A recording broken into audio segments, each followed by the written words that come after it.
Next chapter start करने वाले हैं हम कोऑर्डिनेशन कंपाउंड, जो बना हुआ है एनटीए का फेवरेट चैप्टर।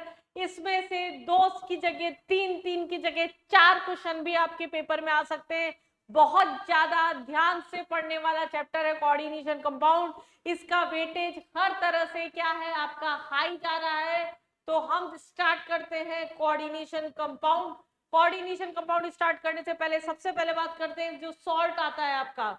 जो सॉल्ट होते हैं आपके 3 टाइप के होते हैं। एक होता है आपका सिंपल सॉल्ट, एक होता है आपका डबल सॉल्ट और एक होता है कॉम्प्लेक्स सॉल्ट। सिंपल सॉल्ट क्या होते हैं, जो एक कैटायन एनायन से मिलकर बने हुए होते हैं। डबल सॉल्ट क्या होते हैं, जो हमारे पास में 2 सिंपल सॉल्ट से मिलकर बने हुए होते हैं, लेकिन जब हम उसे हाइड्रोलाइज कर रहे हैं, जब हम उसे ब्रेक कर रहे हैं, तो वो फर्दर अपने आयंस में दोबारा ब्रेक डाउन हो जाते हैं। तो हम क्या बोल रहे हैं, these exist only in solid state double salt and dissociate into constituent species in their solution. They lose their identity in dissolve state. जब डिसॉल्व होते हैं दोबारा अपने आयंस में डिसोशिएट हो जाते हैं।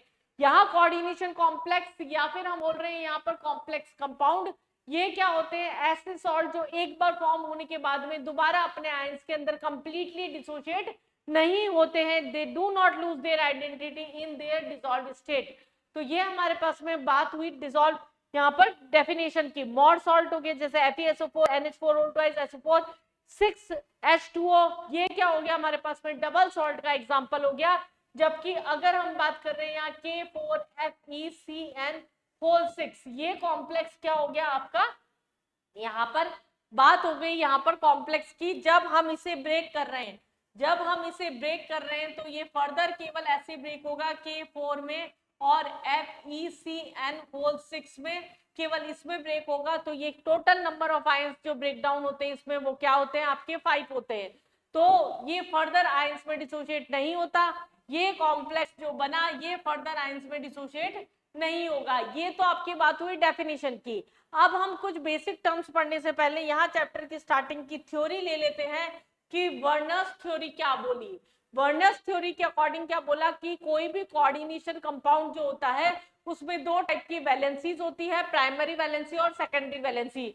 प्राइमरी वैलेंसी जो होती है उसका ऑक्सीडेशन नंबर होती है और सेकेंडरी वैलेंसी उसका कोऑर्डिनेशन नंबर होती है। प्राइमरी वैलेंसी जो होती है वो क्या हो गई आपकी ऑक्सीडेशन नंबर, मतलब ये क्या हो गई आयनाइजेबल होती है, और कोऑर्डिनेशन नंबर सेकेंडरी वैलेंसी होती है जो कि नॉन आयनाइजेबल होती है। जो सराउंडिंग एटम्स होते हैं उसे एक बोल्ड लाइन से यहाँ पर एटम के साथ में जोड़ा जाता है, और जो काउंटर आयन जो कि बाहर प्रेजेंट होता है उसे डैश लाइन से जोड़ा जाता है। ये आपका रिप्रेजेंटेशन होता है वर्नर्स थ्योरी के अकॉर्डिंग। यहां से हम निकालते हैं कि नंबर ऑफ आयंस कितने आ रहे हैं वर्नर्स थ्योरी के अकॉर्डिंग डिसोशिएट करने पर। जैसे अगर COCl3 6NH3 अगर हमारे पास में, तो जब हम इसे ब्रेक करेंगे या बनाएंगे तो CONH3 होल 6 Cl3, ये मॉडर्न डेफिनेशन के अकॉर्डिंग यहाँ पर हुआ। अब ये सब कैसे बने, पहले हम वो समझ लेते हैं कि सेंट्रल एटम क्या होता है। यहाँ पर वो सारी टर्म्स समझनी ज्यादा जरूरी है इसके अंदर। पहले सबसे पहले हम बात करते हैं यहाँ पर सारी टर्म्स की। सेंट्रल एटम क्या होता है, लिगेंड्स क्या होते हैं, K4FeCN6, ये हमारे पास में कोई भी कॉम्प्लेक्स है। जो ये स्क्वायर ब्रैकेट यहाँ बना होता है इसके आगे सबसे पहले जो प्रेजेंट होता है इसको हम बोलते हैं सेंट्रल एटम, जिसमें वेकेंट ऑर्बिटल प्रेजेंट होता है जो कि लोन पेयर एक्सेप्ट करके कोऑर्डिनेट बॉन्ड बना लेता है। इसके बाद में ये जो भी प्रेजेंटेड डब्बे के अंदर, इसको हम बोलते हैं लिगेंड्स। लिगेंड्स क्या होते हैं, सराउंडिंग एटम आयन और मॉलिक्यूल्स जो कि सेंट्रल एटम को अपना लोन पेयर देके कोऑर्डिनेट बॉन्ड बनाते हैं। ये स्क्वायर ब्रैकेट जो होता है इसको हम बोलते हैं कोऑर्डिनेशन स्क्वायर। डब्बे के बाहर स्क्वायर ब्रैकेट के बाहर जो प्रेजेंट होता है इसको बोलते हैं काउंटर आयन। अगर कैटायन होगा तो आगे प्रेजेंट होगा, एनायन होगा तो आपका पीछे प्रेजेंट होगा। और सेंट्रल एटम प्लस लिगेंड्स जो है इन दोनों को बोलते हैं हम कोऑर्डिनेशन यहाँ पर एंटाइटी। ये सारी बेसिक टर्म्स हो गई। अब जो डिटेल में हमें पढ़ना होता है वो आपका होता है लिगेंड्स वाला पार्ट, कि लिगेंड्स क्या होते हैं। हमने क्या बोला, डोनर एटम जो कि सेंट्रल एटम पे लोन पेयर डोनेट करके उसके साथ में कोऑर्डिनेट बॉन्ड बना रहे हैं। तो डोनर एटम के बेसिस पर लिगेंड्स को हमने 3-4 कैटेगरीज में क्लासिफाइड कर रखा है। मोनोडेंटेट जब एक डोनर एटम हो, बाइडेंटेट जब दो डोनर एटम हो, पॉलीडेंटेट जब दो से ज्यादा प्रेजेंट हो, और एक वर्ड होता है एम्बीडेंटेट लिगेंड। क्या होता है एम्बीडेंटेट लिगेंड? चैनल को सब्सक्राइब कर लीजिए, सारे चैप्टर्स आने वाले हैं आपके नीट में यहाँ पर, तो उसके लिए सिर्फ आपको चैनल को सब्सक्राइब करना है, इससे अलावा आपको कोई कष्ट नहीं करना। सारा मटेरियल आपको केमिस्ट्री का निचोड़ के दिया जा रहा है यहाँ पर। मेरे 15 साल का एक्सपीरियंस आपको पूरा निचोड़ के दिया जा रहा है इन 15 दिनों के अंदर, जो आपकी सिलेक्शन की जो गारंटी है उसको श्योर कर सकता है। इसलिए चैनल को सब्सक्राइब कर लीजिए। यहाँ पर हमारे पास साइनाइड की बात कर रहे हैं, जैसे यूनिडेंटेड लिगेंड, लिगेंड एम्बीडेंटेड लिगेंड की बात कर रहे थे हम यहाँ पर। एम्बीडेंटेड लिगेंड क्या होते हैं? जिसमें दो डोनर एटम प्रेजेंट होते हैं, बट एट अ टाइम एक ही एटम जो होता है वो एज अ डोनर एटम की तरह काम करता है। ये आपका मोनोडेंटेड लिगेंड हो गए, जैसे कि अगर हम बात करते हैं H2O हो गया, NH3 हो गया, Cl हो गया, यहाँ पर NO2 हो गया, इन सब में एक डोनर एटम आपका प्रेजेंट है, तो ये क्या हो गए? मोनोडेंटेड। पॉलीडेंटेड लिगेंड से बढ़िया हम पहले एग्जांपल ले लेते हैं यहाँ पर बाइडेंटेड लिगेंड के, जो बहुत ज्यादा यूज होंगे। बाइडेंटेड लिगेंड मतलब जिसमें आपके दो डोनर एटम प्रेजेंट है, जैसे EN होता है इथेन 1,2 डायमीन, ऑक्सिलेटो होता है C2O4 2-, ये हमारे पास में बाइडेंटेड के कुछ कॉमन एग्जांपल हो गए। पॉली मतलब जिसमें दो से ज्यादा हो गए, जैसे EDTA हो गया, ethane 1,2 diamine tetra acetic acid, यहाँ पर 6 डोनर एटम आपके प्रेजेंट होते हैं। एम्बीडेंटेड लिगेंड जिसमें दो डोनर एटम होता है, जैसे यहाँ नाइट्रोजन डोनर एटम है हमारे पास में, यहाँ पर ये गलत बना रखा है, यहाँ पर ऑक्सीजन डोनर एटम है, और एक जगह हमारे पास में यहाँ पर ना ऑक्सीजन डोनर एटम है, तो इसको हमने क्या बोल दिया यहाँ पर? नाइट्रो, और ऐसी नाइट्रो जो हम बोलते हैं नाइट्राइटो जो बोलते हैं, ये हमारे पास में क्या हो गए? एम्बीडेंटेड हो गए। तो ये हमारे पास में बेसिक टर्म्स हुई कि क्या क्या कंपाउंड के अंदर वर्ड्स यूज होंगे। अब बात करते हैं यहाँ पर कोऑर्डिनेशन नंबर की और ऑक्सीडेशन नंबर की। कोऑर्डिनेशन नंबर क्या होता है, और दूसरा हम बात कर रहे हैं यहाँ पर ऑक्सीडेशन नंबर क्या होता है। ऑक्सीडेशन नंबर होता है टोटल चार्ज कितना है कंपाउंड पे, और कोऑर्डिनेशन नंबर क्या है? कितने कोऑर्डिनेट बॉन्ड बने हुए हैं सेंट्रल एटम के साथ में। इसका मतलब अगर यूनिडेंटेड नंबर है तो जितने नंबर होंगे उसे 1 से मल्टीप्लाई कर दो, वो ही उसका कोऑर्डिनेशन नंबर हो जाएगा। अगर बाइडेंटेड लिगेंड है तो जितने नंबर है उसे 2 से मल्टीप्लाई कर दो, वो उसका कोऑर्डिनेशन नंबर हो जाएगा। अगर पॉलीडेंटेड लिगेंड है तो नंबर ऑफ जितने भी होंगे उनको डेंटिसिटी से मल्टीप्लाई कर दो, मतलब कितने डोनर एटम है वहां पर उससे मल्टीप्लाई कर दो, तो वो उसका यहाँ पर डोनर यहाँ पर हमारे पास में नंबर हो जाएगा। तो ये हमारे पास में क्या हो गया? यूनि हो गया, बाय हो गया, पॉली हो गया। इसके कोऑर्डिनेट नंबर कैसे निकालते हैं? ऑक्सीडेशन नंबर होता है टोटल चार्ज कितना है कंपाउंड के ऊपर, इसको हम इसी एग्जांपल से समझते हैं। ऑक्सीडेशन नंबर और कोऑर्डिनेशन नंबर कैसे निकलेगा?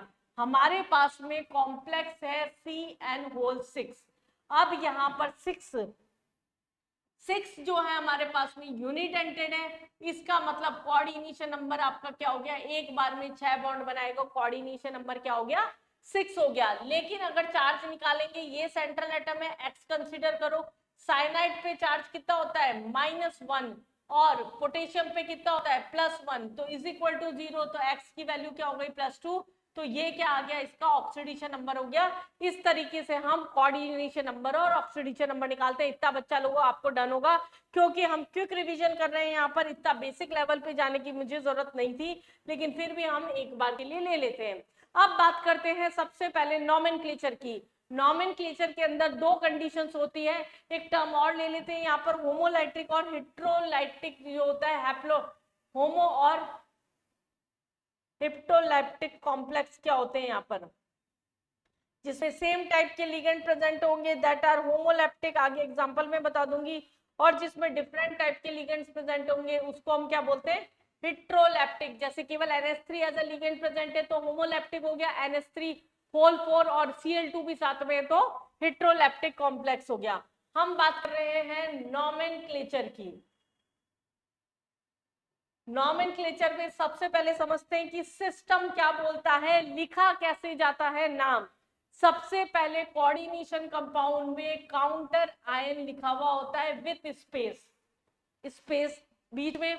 फिर हमारे पास में लिगेंड्स लिखे जाते हैं, फिर उसके बाद में सेंट्रल एटम लिखा जाता है विदाउट गैप, फिर ब्रैकेट में रोमन में उसका ऑक्सीडेशन नंबर लिखा जाता है, फिर वापस काउंटर आयन, अगर वो एनायन है तो दोनों में से एक ही चीज होगी, अगर एनायन है तो पीछे होगा, अगर ये कैटायन है तो आगे होगा। ये एक पैटर्न होता है नॉमेनक्लेचर लिखने का कि किस तरीके से आपका नाम लिखा जाता है।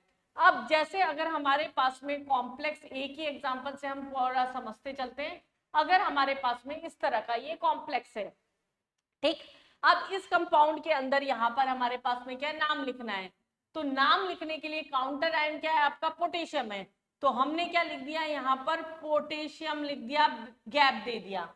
उसके बाद में लिगेंड्स लिखते हैं, लिगेंड्स कौन सा है, साइनो, तो ये क्या हो गया आपका, हेक्सा साइनो।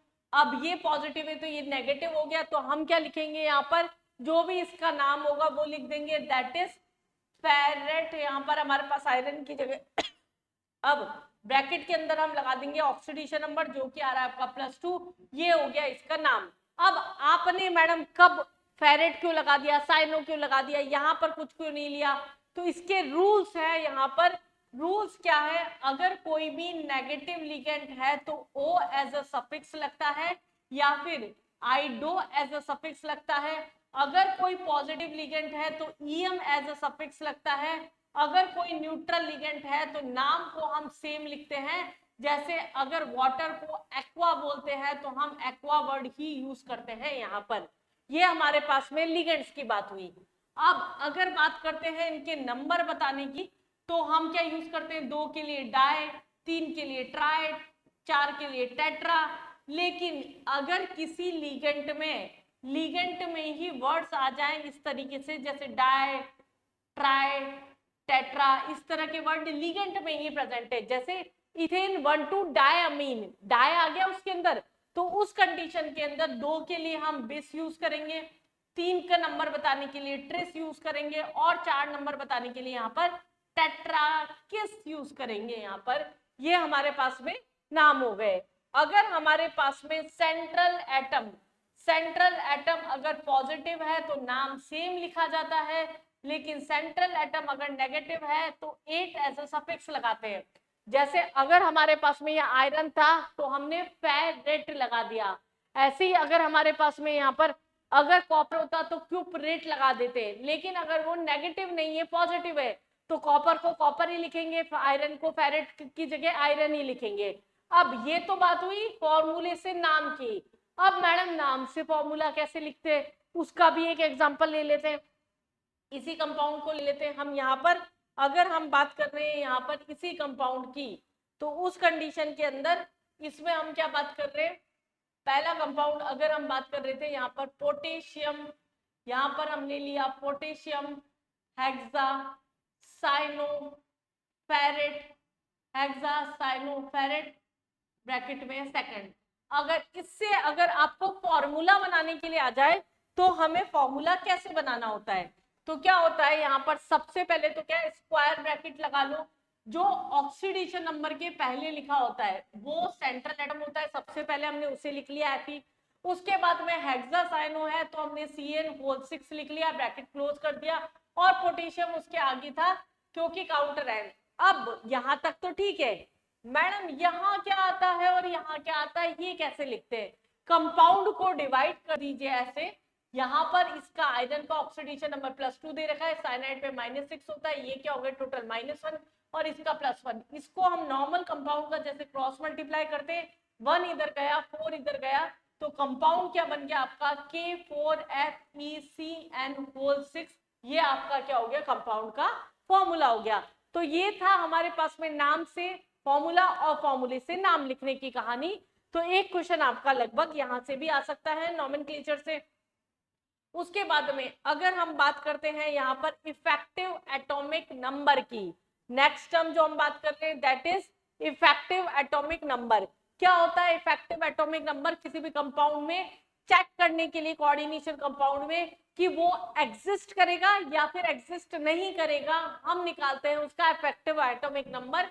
फॉर्मूला है उसका Z, यहाँ पर उसका एटॉमिक नंबर होता है, ZX यहाँ पर उसका ऑक्सीडेशन नंबर होता है, और यहाँ पर प्लस में ये उसका कोऑर्डिनेशन नंबर इंटू 2 करते हैं, जो भी कोऑर्डिनेट बॉन्ड बनते हैं उसको 2 से मल्टीप्लाई कर देते हैं। जैसे अगर हमारे पास यहाँ एग्जांपल से समझा रखा है Fe का ऑक्सीडेशन नंबर क्या है, यहाँ पर 26 है। ऑक्सीडेशन नंबर कितना आ रहा है यहाँ पर निकाल लीजिए, x + 4 × -1 = -4। तो x की वैल्यू क्या हो गई यहाँ पर +2 हो गई, तो हमने क्या किया -2 कर दिया यहाँ पर। अब कोऑर्डिनेट बॉन्ड कितने थे यहाँ पर 6 थे, कोऑर्डिनेशन नंबर था आपका 6, तो 6 × 2 कर दिया तो ये आपका आ गया 36, दैट इज 36। तो 36 हमारे पास में जो है वो क्या है, नोबल गैस कॉन्फ़िगरेशन का नंबर है, दैट मींस ये कंपाउंड एग्जिस्ट करेगा। तो जो भी नंबर रख रहा होगा 18, 36, 54, 86 नोबल गैस कॉन्फ़िगरेशन के, वो क्या करते हैं, कंपाउंड एग्जिस्ट करते हैं। ये हम कोऑर्डिनेशन कंपाउंड की स्टेबिलिटी निकालने के लिए काम में लेते हैं। EAN था आपका ये। नेक्स्ट हम बात करते हैं यहाँ पर आइसोमेरिज्म वाली पार्ट की, कि कोऑर्डिनेशन कंपाउंड में आइसोमर्स किस तरीके से फॉर्म होते हैं। जैसे हम इनऑर्गेनिक के अंदर, ऑर्गेनिक में पढ़ते हैं, 2 टाइप के आइसोमर्स होते हैं आपके, ऑप्टिकल और ज्योमेट्रिकल। सिमिलरली यहाँ पर भी हमारे पास में क्या होता है, हमारे पास स्ट्रक्चरल आइसोमर्स होते हैं और दूसरा हमारे पास में स्टीरियो आइसोमर्स होते हैं। Compounds having same molecular formula but different in either number of position of atoms, bonds और 3-dimensional structure, उसको हम क्या बोलते हैं, आइसोमर्स बोलते हैं। स्ट्रक्चरल आइसोमर्स जो होते हैं वो आपके, वो क्या हो गए यहाँ पर, लिंकेज, आयनाइजेशन, कोऑर्डिनेशन और हाइड्रेट। ये बहुत आसानी से पहचाने जा सकते हैं, इनकी ट्रिक्स है, सबकी ट्रिक्स बताऊंगी मैं अभी। और स्टीरियो में हम पढ़ेंगे ज्योमेट्रिकल और ऑप्टिकल। आपका पहली बात अगर हम बात कर रहे हैं यहाँ पर, पहले हम ले लेते हैं इसके अंदर आयनाइजेशन, जो हम स्ट्रक्चरल वाला पार्ट कर रहे हैं, ये बहुत ईजी है। किसी भी कंपाउंड में, अब पहले तो मैं होमोलैप्टिक की कंडीशन और हेटेरोलैप्टिक भी बता देती हूँ। जैसे यहाँ पर 2 अलग अलग लिगेंड प्रेजेंट है, तो इसको हम बोलते हैं हेटेरोलैप्टिक कॉम्प्लेक्स। अगर एक ही टाइप का लिगेंड होगा तो उसे बोलेंगे होमोलैप्टिक लिगेंड। अगर हमारे पास में ये कॉम्प्लेक्स है, जैसे कि अगर ये कॉम्प्लेक्स है, ये काउंटर आयन और लिगेंड आयन अपनी पोजीशन चेंज करके कलर बदल ले, आयनाइज होने पे कलर बदल ले, तो उसको हम क्या बोलते हैं, आयनाइजेशन। हमें सिर्फ क्या देखना है, काउंटर आयन और लिगेंड आयन अपनी पोजीशन आपस में बदल ले, तो उसको हमने क्या बोल दिया, आयनाइजेशन बोल दिया। लिंकेज के अंदर क्या होगा, ऐसे कॉम्प्लेक्स जिसमें एम्बिडेंडेंट लिगेंड प्रेजेंट होंगे, जिसमें डोनर एटम बदल जाए, जैसे NO2 हो गया और ONO हो गया, तो ये क्या हो गया, आपके एम्बिडेंडेंट लिगेंड हो गए। नेक्स्ट हम बात करते हैं कोऑर्डिनेशन आइसोमेरिज्म। अगर किसी कॉम्प्लेक्स में 2 एंटाइटीज एक साथ प्रेजेंट है, जैसे ZnNH3 हुआ, CuCl2 हुआ, इन्होंने अपने सेंट्रल एटम की पोजीशंस अगर बदल ली, तो उसको हम क्या बोल देंगे, कोऑर्डिनेशन आइसोमेरिज्म। 2 एंटाइटीज एक साथ देखो, सीधा आंसर निकल के आ जाएगा। और एक होता है हमारे पास में यहाँ पर हाइड्रेट। हाइड्रेट की कंडीशन क्या होती है, इसे मैं थोड़ा सा बना के ही बता देती हूँ। जैसे अगर हमारे पास में है CrH2O होल 6Cl3, अगर water as a ligand present है और काउंटर आयन अगर हमारे पास में ज्यादा है, 2 या 2 से ज्यादा है, तो ये अपनी पोजीशन बदलता जाए। एक बार एक H2O बाहर चला गया, एक Cl अंदर आ गया, फिर दूसरा कॉम्प्लेक्स बना, एक H2O बाहर चला गया और एक जो हो गया हमारे पास में Cl फिर अंदर आ गया, एक और को नहीं बनाते, तो ये 3 आइसोमर्स इसके हो गए, एक Cl और अंदर नहीं लेंगे, तो ये हमारे पास में क्या हो गया, हाइड्रेट। आयनाइजेशन के लिए क्या करना है, काउंटर आयन लिगेंड आयन की पोजीशन चेंज कर दो। एम्बिडेंडेंट लिगेंड अगर प्रेजेंट है तो वो हो जाएगा आपका लिंकेज आइसोमेरिज्म। अगर कहीं पर भी आयंस का एक्सचेंज हो रहा है सेंट्रल एटम में, तो उसको हम बोलते हैं कोऑर्डिनेशन। और अगर water as a ligand present है, वो काउंटर आयन के साथ में अपनी पोजीशन बदल रहा है, और 2 से ज्यादा हमारे पास में अगर काउंटर आयन है, तो वो हो जाएगा आपका हाइड्रेट। तो ये तो हमारे पास में हुआ स्ट्रक्चरल आइसोमेरिज्म की कंडीशन। नेक्स्ट हम बात करते हैं यहाँ पर ऑप्टिकल और ज्योमेट्रिकल की। ज्योमेट्रिकल आइसोमर्स क्या होते हैं आपके, सिस ट्रांस, तो सबने पढ़ा हुआ होगा। सिस ट्रांस मतलब अगर किसी कंपाउंड में सेम लिगेंड अगर सेम साइड पे प्रेजेंट है, उसे हम सिम्स बोल देंगे। अगर ये अपोजिट साइड पे प्रेजेंट है तो इसे ट्रांस बोल देंगे। जैसे अगर हमारे पास NH3 ये PT NH3 होल्ड रहा है Cl2, NH3 अपोजिट साइड पे, ये क्या हो गया, ट्रांस हो गया। अगर ये आपका सेम साइड पे प्रेजेंट है तो सिस हो गया।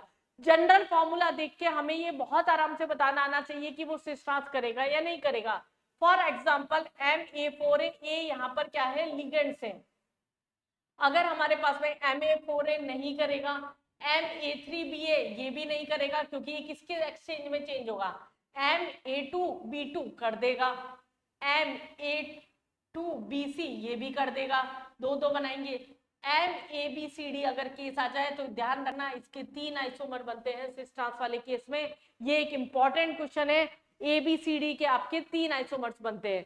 अब अगर ऑक्टाहेड्रल ज्योमेट्री है, जैसे A4B2 है अगर हमारे पास में, तो ये शो कर देगा, तो इसके तो लॉट ऑफ केसेस बन जाएंगे। MA3B3 कर देगा, MA4B2 कर देगा, MA2B2C2 कर देगा। तो ये हमारे पास में देख के आराम से पता लगा सकते हैं हम यहाँ पर ऑक्टाहेड्रल केसेस पे। तो बस इसमें क्या है, MA6 नहीं करेगा, MA5B है ये भी नहीं करेगा। इसको छोड़ के जो कंपाउंड्स होंगे वो आपके आराम से यहाँ पर क्या है, कॉम्प्लेक्स के अंदर, कोऑर्डिनेशन के अंदर, ज्योमेट्रिकल में सिस ट्रांस आराम से शो कर सकते हैं। बच्चा लोग कितनी तैयारी आपकी हो चुकी है, कितनी बची है, आप सेल्फ एनालिसिस कर रहे हैं या नहीं कर रहे, कितना स्कोर आपका केमिस्ट्री में या ओवरऑल पेपर में हो रहा है, क्या आप डेली इस टाइम पे एक नीट का पेपर सॉल्व कर रहे हैं, कोई मॉक टेस्ट दे रहे हैं, कहाँ आप अपना स्कोर बढ़ा सकते हैं। आपको टाइम टू टाइम ये सब चीजें बहुत ज्यादा देखने की जरूरत है,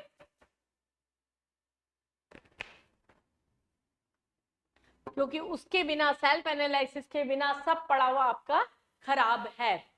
देखिए ये हमारे पास में कोऑर्डिनेशन ऑक्सीडेशन नंबर की बात हुई। उसके बाद में एक स्पेशल केस जो आता है आपका MA3B3 का, फेशियल और मेरिडोनल जिसे हम बोलते हैं। अगर सेम प्लेन में सेम अगर लिगेंड प्रेजेंट है तो इसको हम बोलते हैं फेशियल। अगर डिफरेंट प्लेन में अगर ये पर चले जाते हैं तो इसे बोलते हैं मेरिडोनल। ये हमारे पास में एक स्पेशल केस है कोऑर्डिनेशन कंपाउंड का, फेशियल और मेरिडोनल, ये आपको ध्यान रखना है। सेम लिगेंड सेम प्लेन में facial, same ligand different plane में मेरिडोनल। अब बात करते हैं ऑप्टिकल आइसोमर्स की। ऑप्टिकल आइसोमर्स क्या होते हैं, जो एक दूसरे की मिरर इमेजेस होती है और नॉन सुपर इम्पॉसिबल होते हैं, डेस्ट्रो और लिवो जैसे हम ऑर्गेनिक में पढ़ते हैं। लेकिन इसका एक ट्रिक है, कोई भी कॉम्प्लेक्स यहाँ पर जो कि बाइडेंटेड लिगेंड रखता है वो क्या करता है, यहाँ पर ऑप्टिकल आइसोमेरिज्म शो कर सकता है। जैसे MA3B3 है, अब मैडम सेम लिगेंड है AA, मतलब जिसमें बाइडेंटेड है, एक बार में 2 कोऑर्डिनेट बॉन्ड बना रहा है, तो ये ऐसा है कि तीनों सेम है, तो ये तो आपको देख के लगता होगा कि नहीं करेगा, लेकिन ये एक दूसरे की मिरर इमेजेस बना लेंगे, ये एक दूसरे की क्या करते हैं, मिरर इमेज बना लेंगे। इसका मतलब ये क्या है, ऑप्टिकल आइसोमेरिज्म शो करेंगे इस तरीके से यहाँ पर फॉर्म करके। अब इसमें एक स्पेशल केस सिस ट्रांस वाले में, सिस जो होगा वो क्या करेगा, ऑप्टिकल आइसोमर शो कर देगा पर ट्रांस नहीं करेगा। सिस जो होता है वो क्या करेगा, ऑप्टिकल आइसोमर शो कर देगा, लेकिन इसका ट्रांसफॉर्म जो होगा वो ऑप्टिकल आइसोमर शो नहीं करेगा, क्योंकि वहां पर दोनों लिगेंड अलग अलग बीच में है, वो दोनों एक दूसरे की मिरर इमेजेस भी होंगे और सुपर इम्पॉसिबल भी होंगे, तो वो शो नहीं करेगा। ये एक स्पेशल केस होता है यहाँ पर जो आपको याद रखना है। तो ये तो हमारे पास में था आइसोमेरिज्म। लेकिन जो कोऑर्डिनेशन का सबसे फेवरेट और इंपॉर्टेंट टॉपिक है, that is valence bond theory.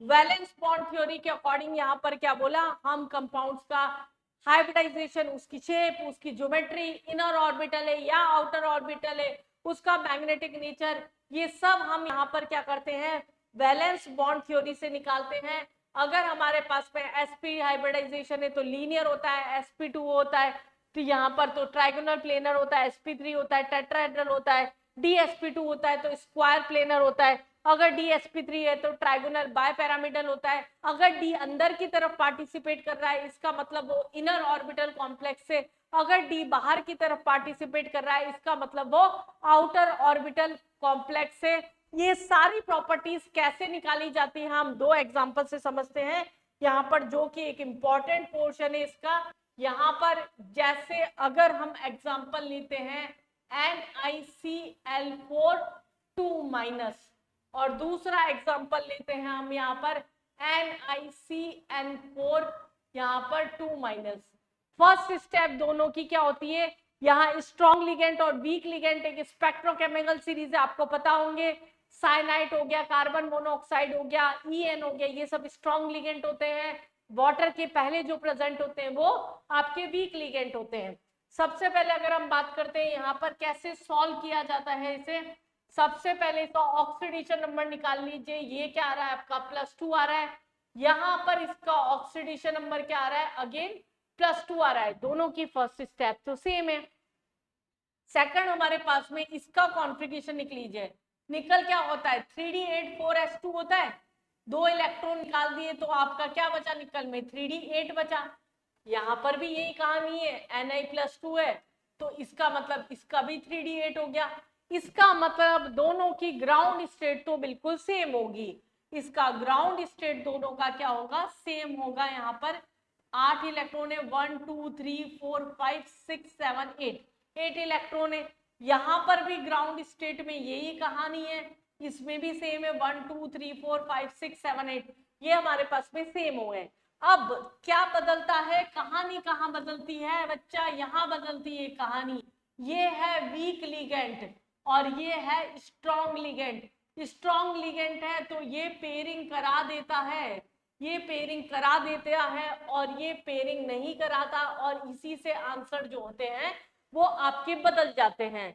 ये पेयरिंग नहीं कराएगा, इसका मतलब अगर हम इसको लिखेंगे दोबारा एक्साइटेड स्टेट में तो इसका मतलब क्या हुआ, हमारे पास में जैसा है वैसा ही रहेगा और इलेक्ट्रॉन्स जो बढ़ने शुरू होंगे, कोऑर्डिनेट बॉन्ड 1 और यहाँ पर हमारे पास में 3, ये 3 यहाँ पर फिलिंग हुई, 2 अनपेड इलेक्ट्रॉन यहाँ पर आपके बच गए और यहीं पर आपके सारे आंसर्स निकल के आ जाते हैं। ये क्या हो गया, यहाँ पर S के अंदर 1 और P के अंदर हमारे पास में S के अंदर 1 और P के अंदर 3, इसका मतलब sp3 हाइब्रिडाइजेशन हो गया। तो इसका ज्योमेट्री क्या हो गया आपका टेट्राहेड्रल, इसका ज्योमेट्री हो गया। D अंदर पार्टिसिपेट नहीं कर रहा, इसका मतलब ये क्या हो गया आपका आउटर ऑर्बिटल कॉम्प्लेक्स हो गया, आउटर ऑर्बिटल कॉम्प्लेक्स हो गया।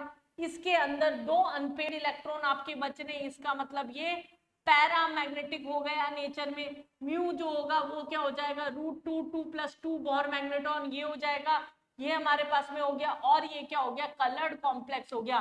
तो ये 5 तरह के क्वेश्चन हम यहाँ पर सॉल्व कर सकते हैं सिर्फ एक पैटर्न से। और अगर वीक लिगेंड है तो कहानी बदली थी हमारे पास में एक्साइटेड स्टेट में, ये क्या करता है पेयरिंग करा देता है इसकी, क्योंकि ये स्ट्रॉन्ग लिगेंड है। तो यहाँ पर जैसे ही पेयरिंग हुई सारे आंसर बदल गए। सारे आंसर कैसे बदल गए, जो फिलिंग स्टार्ट करेंगे हम वो क्या करेंगे, 1 यहाँ पर और 4 यहाँ, 1 2 3 4, तो हाइब्रिडाइजेशन क्या हो गया आपका DsP, 4 लिगेंड है ना हमारे पास में, DsP S टाइप कर दिया मैंने यहाँ,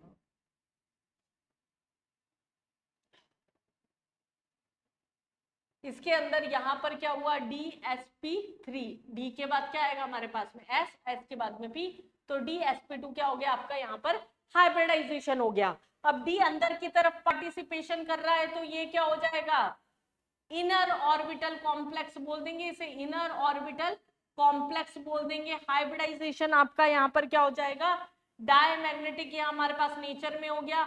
ये क्या हो गया, अगर हम स्क्वायर प्लेनर, इसकी ज्योमेट्री हो गई क्योंकि DsP2 है, और ये क्या हो गया आपका कलरलेस हो गया।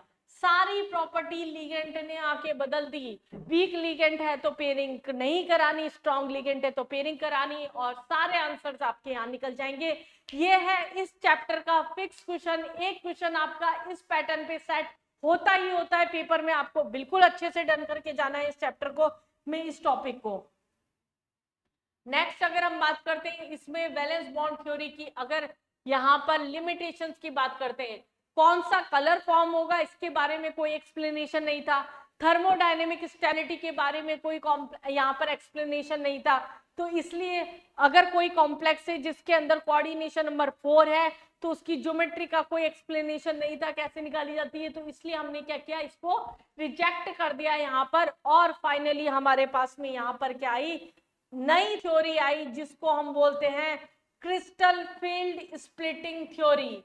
हो सकता है आप लोगों का डर बढ़ जाता हो थोड़ा सा इस टॉपिक में आके, लेकिन इसको बहुत ही इजी कराने वाली हूं मैं, बहुत ही आसानी से इसके सारे क्वेश्चंस कैसे लगा देते हैं T2G और EG के, बहुत आसानी एक ट्रिक बताऊंगी उससे हो जाएंगे। क्रिस्टल फील्ड स्प्लिटिंग थ्योरी, इसके अकॉर्डिंग सबसे पहले क्या बोला है यहाँ पर कि कोई भी कॉम्प्लेक्स जो होता है कोऑर्डिनेशन कंपाउंड में, जब वो लिगेंड्स की प्रेजेंस में आता है तो रिपल्सिव फोर्स के कारण उसका डी ऑर्बिटल की जो डीजेनरेसी होती है वो ब्रेक हो जाती है और वो दो पार्ट्स में स्प्लिट हो जाता है, दैट इज यहाँ पर T2G and EG।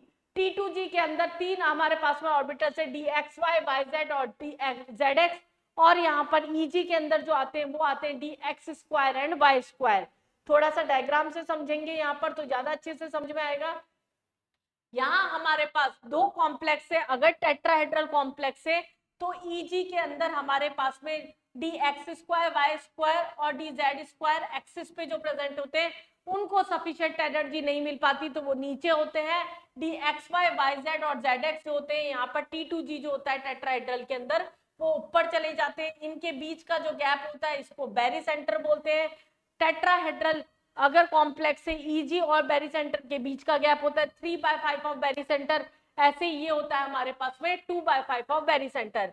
Similarly octahedral complex है तो प्रॉपर रिपल्सिव फोर्स मिल जाने के कारण T2G नीचे रहता है और EG ऊपर रहता है, ये आपको यहाँ पर याद रखना है। और यहाँ पर CFSC क्रिस्टल स्प्लिटिंग एनर्जी का जो फॉर्मूला होता है टेट्राहेड्रल, और इसका ये क्या है हमारे पास में 3/5 हमारे पास में है। 3/5 जो हो गया वो क्या हो गया हमारे पास में EG के इलेक्ट्रॉन हो गए, माइनस में लिखते हैं हम इसे -0.6। EG में कितने इलेक्ट्रॉन है प्लस 0.4।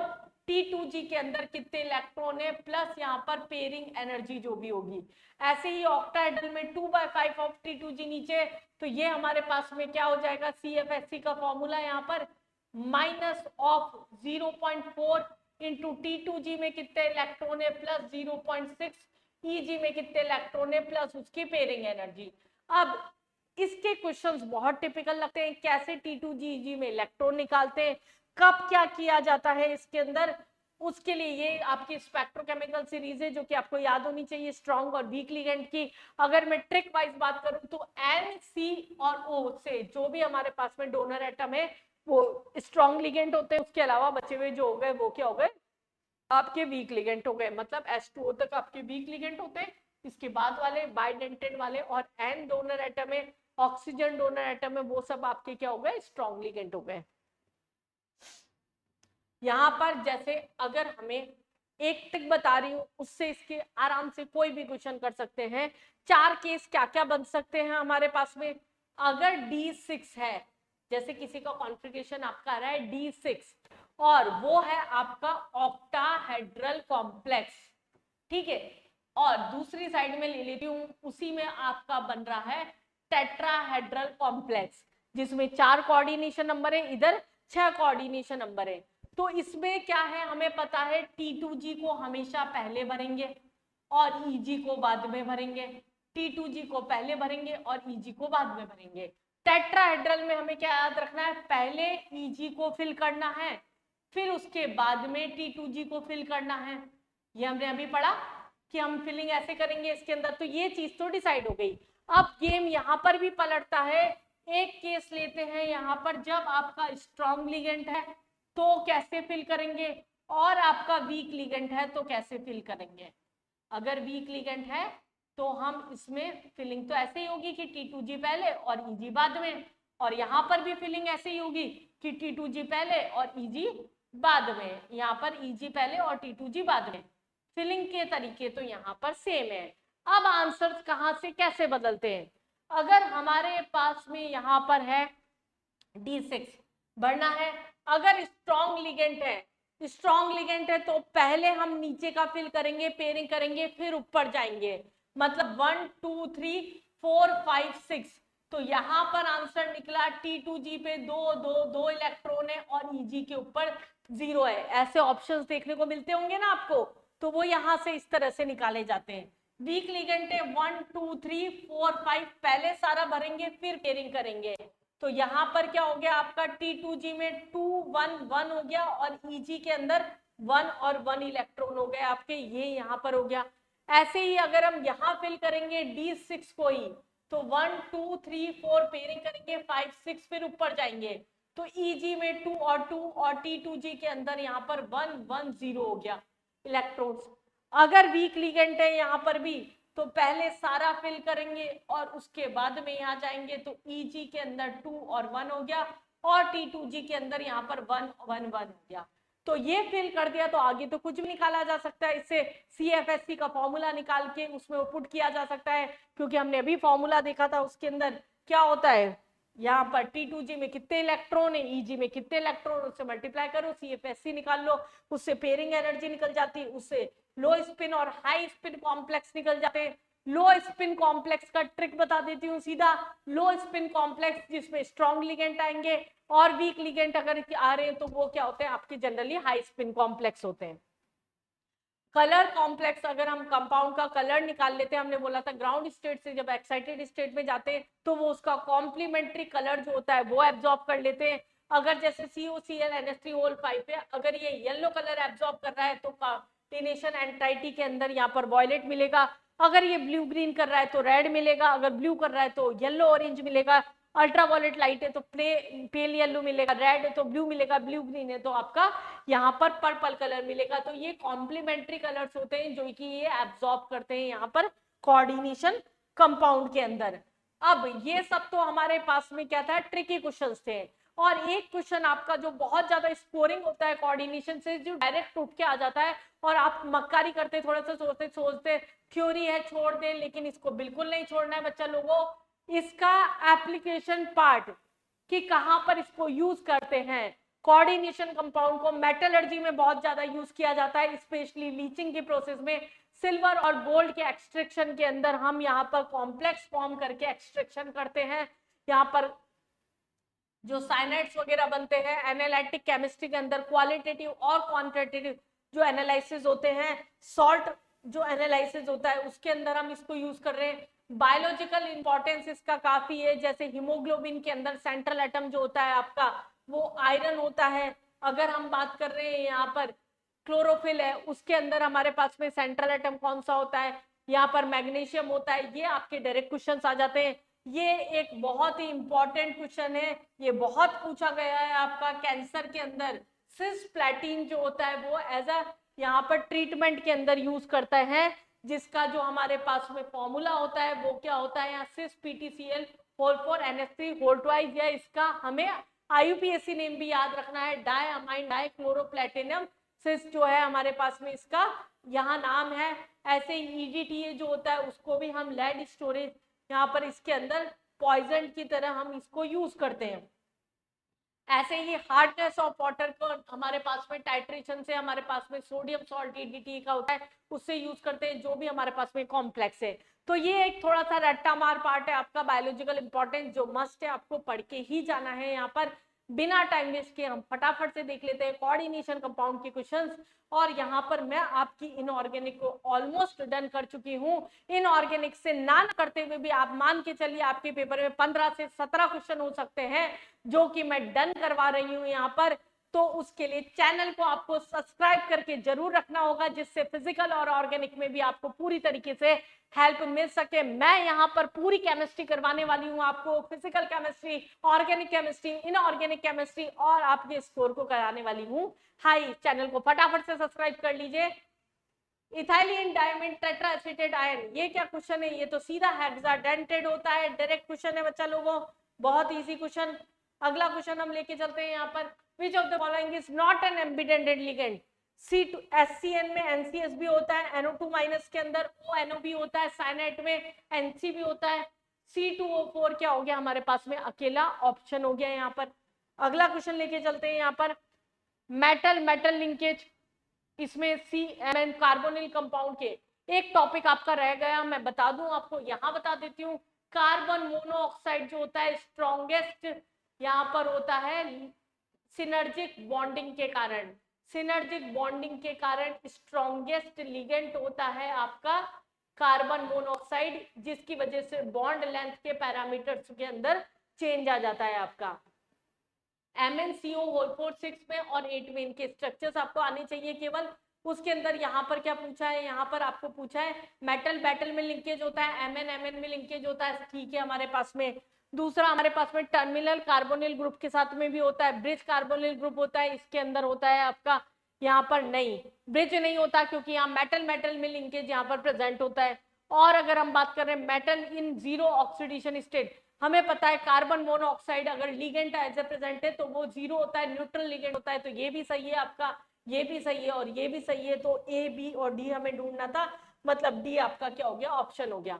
अगला क्वेश्चन देखते हैं हम, ये भी 2024 का ही क्वेश्चन है, आपके 4 क्वेश्चंस आए थे 2024 में, तो आपको बहुत अच्छे से प्रैक्टिस करके जानी है। NH3O5 NO2, जैसे ही मैंने देखा NO2 तो मुझे याद आया एम्बिडेंटेड लिगेंड, तो मेरा दिमाग क्लिक करेगा लिंकेज आइसोमेरिज्म, तो ये क्या हो गया आपका, लिंकेज हो गया। अगर आयन और आयन सेम है तो आयनाइजेशन हो गया, दो एंटाइटीज एक साथ प्रेजेंट है, कोऑर्डिनेशन हो गया, वाटर एज अ लिगेंड है तो सॉल्वेट हो गया। बहुत ही इजी क्वेश्चन था आपका, ये आंसर आपका हो गया फर्स्ट।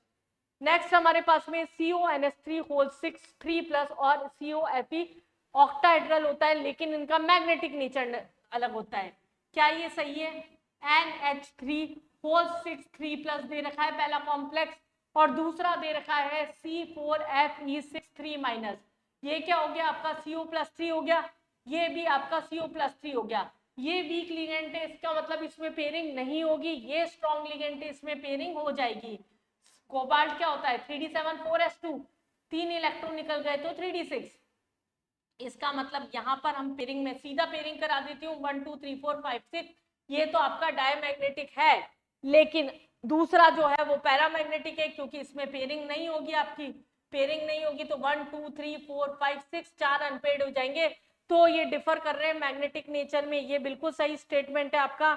ये हमारे पास बोला CONH3 क्या है, डायमैग्नेटिक है, डायमैग्नेटिक है, ठीक है। दूसरा पैरामैग्नेटिक है, ये भी ठीक है, मतलब फर्स्ट और सेकंड स्टेटमेंट आपका दोनों ही सही हो गए। ये एक रेगुलर पैटर्न के क्वेश्चन है आपके, मैग्नेटिक नेचर, हाइब्रिडाइजेशन, VBT से जो आपके क्वेश्चंस आते हैं। अगला क्वेश्चन देखिए, NH3 होल 6 होमोलैप्टिक होता है, सेम लिगेंड है, सही बात है, और NH3 होल 4 Cl2, दो लिगेंड अगर प्रेजेंट है हेट्रोलैप्टिक होता है, ये भी सही बात है, एक टाइप का लिगेंड है, दोनों स्टेटमेंट सही है। बहुत इजी क्वेश्चंस आ रहे हैं कोऑर्डिनेशन के। Homoleptic complex form from the complex is 2023 का कॉम्प्लेक्स का क्वेश्चन वापस, डायअमाइन क्लोरोआइडो, दो लिगेंड हो गए, ना ही होगा। पेंटामाइन कार्बोनेटो, दो लिगेंड हो गए, नहीं होगा। ट्राइअमाइन ट्राइएक्वा, दो लिगेंड हो गए, पोटेशियम काउंटर एंड ट्राइऑक्सिलेटो, ये आपका आंसर हो गया। एक ही लिगेंड प्रेजेंट है यहाँ पर, एक ही टाइप का लिगेंड प्रेजेंट है, अगर मैं मोर प्रिसाइज बोलूं तो एक ही टाइप का लिगेंड प्रेजेंट है। Which complex compound is most stable, stability हम कैसे निकालते हैं, सेंट्रल एटम से, या बाइडेंटेड प्रेजेंट होगा, चिलेशन अगर प्रेजेंट होगा, चिलेट इफेक्ट प्रेजेंट होगा किसी में, अगर किसी में बाइडेंटेड लिगेंड है तो हमें आंसर सीधा ही दिख रहा है यहाँ पर कि ये हमारे पास में स्टेबल हो जाएगा ड्यू टू चिलेशन इफेक्ट।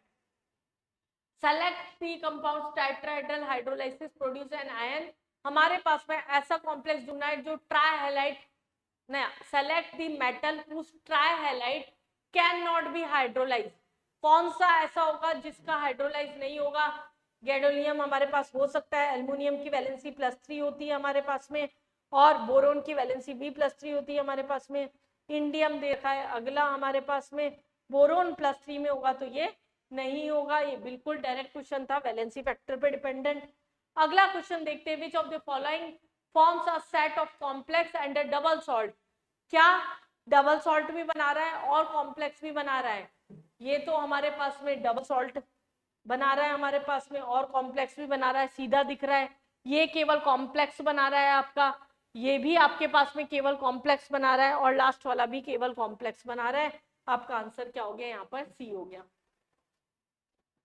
अगला क्वेश्चन देखते हैं, यहाँ type of isomerism excited by the compound, पहले वाले में हाइड्रेटेड सीधा दिख रहा है, यही एग्जांपल कराया था, H2O बाहर जाएगा कूद कूद के। Coordination compound CN and the value of coordination number of CN of central atom in all compounds are respectively, हमारे पास में कोऑर्डिनेशन नंबर क्या है यहाँ पर CN का क्यों बोला है यहाँ पर, कुछ प्रिंट, अच्छा कोऑर्डिनेशन नंबर लिखा है, कोऑर्डिनेशन नंबर तो क्या हो गया आपका यहाँ पर 6 हो गया, और ये क्या हो गया सॉल्वेट आइसोमेरिज्म हो गया।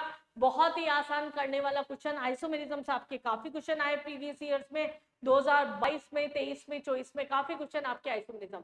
ये हमारे पास दो एंटाइटी वाला क्वेश्चन हो गया, तो इस एग्जांपल से ही समझ लेते हैं। ये क्या हो गया आपका डाई एक्वा सिल्वर है, और यहाँ डाई साइनो, अगर ये यहाँ पर सिल्वर है तो ये क्या हो जाएगा आपका आर्जेनेट हो जाएगा। ऑक्सीडेशन नंबर क्या हो जाएगा टोटल 2, तो 1 1 ले लेंगे हम यहाँ पर। तो हमने ढूंढ लिया di aqua silver, di aqua argentate 1। ये हमारे पास में कोऑर्डिनेशन एंटाइटी जिसमें दो प्रेजेंट है उस तरह का क्वेश्चन हो गया। The order of energy absorb is responsible for colour complex is, हमारे पास में जब भी कलर्स निकालने हैं, कलर हमारे पास एनर्जी एब्सॉर्ब पूछिए, एनर्जी स्टेबिलिटी के इनवर्सली प्रोपोर्शनल। En यहाँ पर है हमारे पास में H2 होल 2 प्लस है, Ni+2 है, यहाँ एक ही है हमारे पास में, और इसके अंदर 3 बाइडेंटेड अगर हमारे पास में लिगेंड है, इसका मतलब C आपका सबसे ज्यादा स्टेबल हो गया, फिर B हो गया, और फिर आपके पास में यहाँ पर क्या हो गया A हो गया। इसका मतलब उल्टा तो नहीं, यहाँ En था सॉरी, C हो गया, यहाँ पर आपका सबसे ज्यादा स्टेबल C हुआ, फिर A हुआ, और फिर उसके बाद में B हुआ। और हमें बोला था energy absorb is responsible for, तो हमारे पास स्टेबिलिटी के क्या होगा आपका डायरेक्टली प्रोपोर्शनल होगा, तो CAB क्या हो गया यहाँ पर आपका डायरेक्ट आंसर हो गया।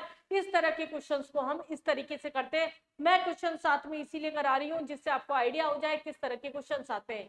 ये दोबारा वैसे ही क्वेश्चन आ गया NO2 और ONO, इसका मतलब एम्बिडेंडेंट लिंकेज हो गया, दो एंटाइटीज एक साथ प्रेजेंट है, इसका मतलब कोऑर्डिनेशन हो गया, वही काउंटर एंड लिगेंड आयन की पोजीशन बदल रही है, यहाँ पर आयनाइजेशन हो गया, और हाइड्रेट दिख ही रहा है ये बचा हुआ हो गया, तो ऑप्शन आपका सीधा क्या हो गया वापस डी हो गया। आसान क्वेश्चन 2022 में जो क्वेश्चन आया था 2024 में आपको वही क्वेश्चन परोस के दे दिया गया।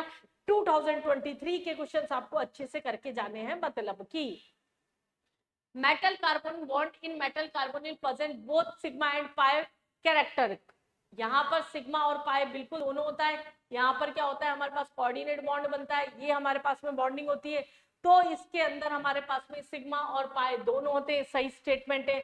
Ligand to metal carbonyl is an pi bond and a metal to ligand ना, यहाँ पर भी कोऑर्डिनेट बॉन्ड प्रेजेंट होता है, तो आपका सेकंड स्टेटमेंट जो है वो क्या हो गया गलत हो गया। तो ये हमारे पास में ऑर्गेनोमेटेलिक कंपाउंड का क्वेश्चन था, सिग्मा बॉन्डेड पाई बॉन्डेड और सिग्मा एंड पाई बॉन्डेड जो कंपाउंड्स होते हैं उसका क्वेश्चन था, थ्योरेटिकल क्वेश्चन। तो ये था हमारे पास में ऑल अबाउट कोऑर्डिनेशन कंपाउंड। मैं आपको वापस बोल रही हूँ नीट के पेपर के 2025 के लिए कोऑर्डिनेशन कंपाउंड से 2 की जगह 3 क्वेश्चंस भी आ सकते हैं, 4 क्वेश्चन भी आ सकते हैं। केमिकल बॉन्डिंग के इक्वल आपका वेटेज हो सकता है कोऑर्डिनेशन कंपाउंड का, इसलिए अच्छे से इसको घोट के जाइएगा। और अगर अभी भी चैनल को सब्सक्राइब नहीं किया तो कर लीजिए, वरना वंचित रह जाएंगे बहुत सारे अच्छे चैप्टर्स और PYQ से जो कि आपके पेपर में आ सकते हैं। लगे रहिए बच्चों, डटे रहिए, मिलते हैं नेक्स्ट लेक्चर में।